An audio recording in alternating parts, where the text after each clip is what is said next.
TDP జాతీయ ఉపాధ్యక్షులు Mohammed Nazir media సమావేశం నిర్వహించారు. ఈ సందర్భంగా ఆయన మాట్లాడుతూ మంత్రి నారా లోకేష్ విద్యాశాఖలో విప్లవాత్మక మార్పులు తీసుకువచ్చారన్నారు. ప్రభుత్వ పాఠశాలలో అధిక మార్కులు తెచ్చుకున్న విద్యార్థుల ఫోటోలతో పత్రికల్లో ప్రకటన కూడా ఇచ్చారన్నారు. ప్రకటనలో సీఎం చంద్రబాబు విద్యాశాఖ మంత్రి ఫోటోలు లేకుండా విద్యార్థులకే ప్రాధాన్యత కూడా ఇచ్చారు. ఇదే జగన్ హయాంలో అయితే విద్యార్థుల ఫోటో కంటే ఆయన మార్కులు సాధించినట్టుగా ఒక పెద్ద ఫోటో వేసుకునేవారని ఎద్దేవా చేశారు. సీఎం చంద్రబాబు మంత్రి నారా లోకేష్ ముస్లిం విద్యార్థుల అభ్యున్నతి కోసం కార్యక్రమం తీసుకొచ్చారన్నారు. వక్ఫ్ బోర్డు ద్వారా 10వ తరగతిలో ఎక్కువ మార్కులు తెచ్చుకున్న 250 మంది విద్యార్థులకు కార్పొరేట్ కళాశాలలో ఉచిత విద్య అందిస్తున్నట్టుగా తెలిపారు.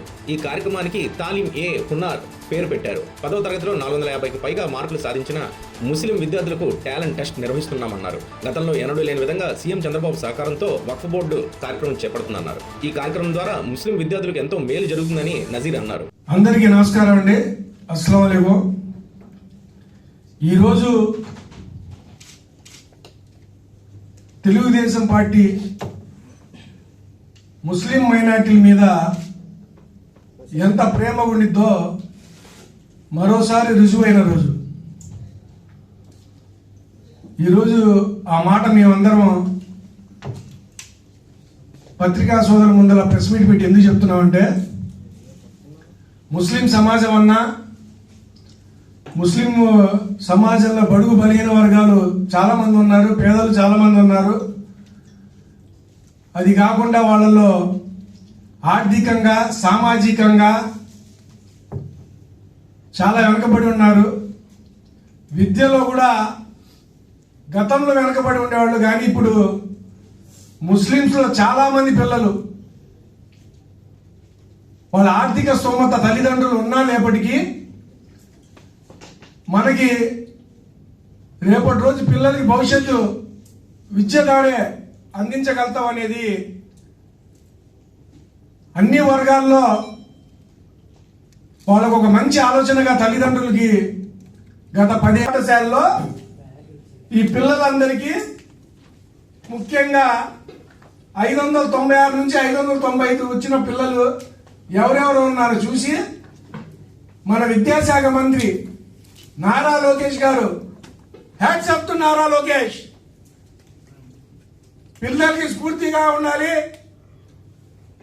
గవర్నమెంట్ స్కూళ్ళు కూడా కార్పొరేట్ స్కూళ్ళకి ధీటుగా విద్యాబోధన జరుగుతున్నాయి.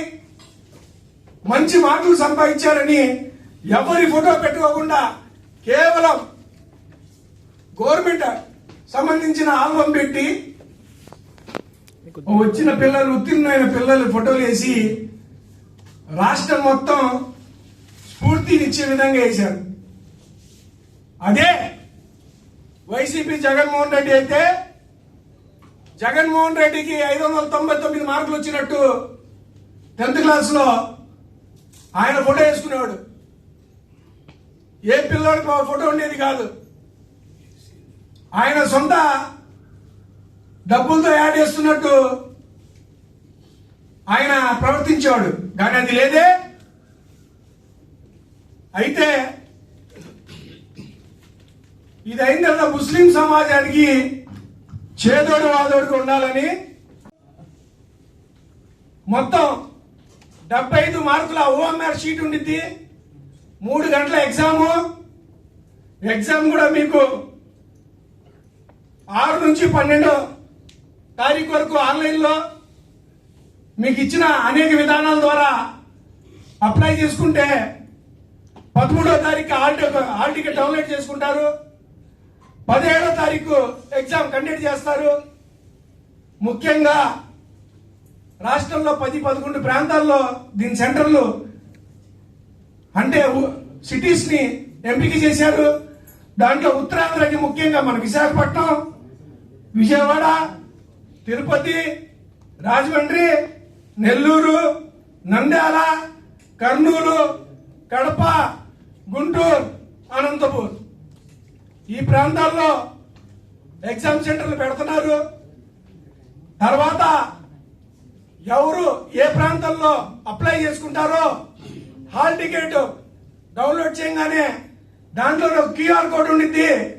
ఆ క్యూఆర్ కోడ్ స్కాన్ చేసుకుంటే విశాఖపట్నంలో 3 ప్రాంతాల్లో ఎగ్జామ్ సెంటర్లు పెడుతున్నారు. ఆ యొక్క స్టూడెంట్ కి ఏ ప్రాంతంలో ఎగ్జామ్ సెంటర్ ఉండిద్ది, టైం ఎప్పుడు, అడ్రస్ ఏంటి, అన్ని దాంట్లో వచ్చేస్తాయి.